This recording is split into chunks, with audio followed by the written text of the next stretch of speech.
पिछले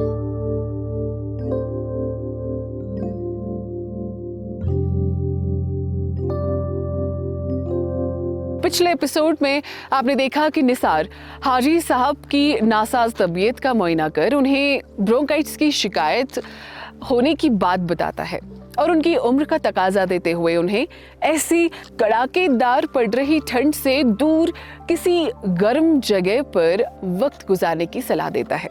नारायण जू कादिर के सिलसिले में बॉम्बे जाने की तैयारी कर ही रहे होते हैं कि हाजी साहब और नूर मोहम्मद उनके पास पहुंच जाते हैं।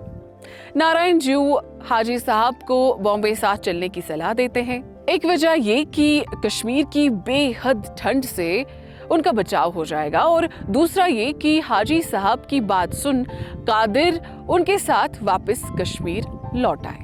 कादिर का नाम सुनते ही हाजी साहब गुस्से से तेश में आ जाते हैं और बॉम्बे साथ जाने के लिए मना कर देते हैं।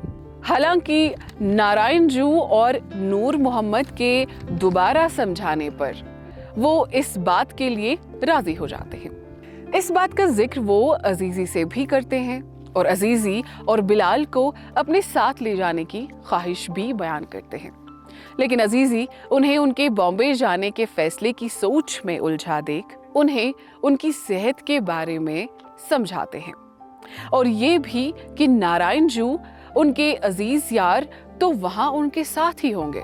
हाजी साहब इस बात पर हामी भरते हैं, फिर अजीजी से कुछ रखे रुपयों में से 500 रुपए लाने को कहते हैं। उन रुपयों को लेकर वो सुबह सवेरे हाउस बोट पर आए शख्स सुभाना के रिहाइशगाह की तरफ बढ़ जाते हैं। वहां पहुंचकर उस रकम को वो सुभाना को देते हैं और उससे बताते हैं कि वो कुछ दिनों के लिए बॉम्बे जा रहे हैं, लेकिन उनकी गैर मौजूदगी में नूर मोहम्मद से उसे मदद मिल जाया करेगी। अब हाउस बोट पहुंचकर वहां परवीन को आया देख हाजी साहब बेहद खुश नजर आते हैं। उन्हें पता चलता है कि परवीन का शौहर जावेद दिल्ली गया हुआ है और 1 महीने बाद परवीन भी उसके पास चली जाएगी। परवीन के सवाल पर कि अब्बू जब वापस आएंगे तो कादिर भी उनके साथ आएगा के जवाब में अजीजी तो हामी भरती है, लेकिन हम हाजी साहब को इस सवाल के पूछे जाने पर बेहद गहरी सोच में डूबे हुए पाते हैं। चले आगे देखते हैं गुल गुलशन गुलफाम में क्या होता है।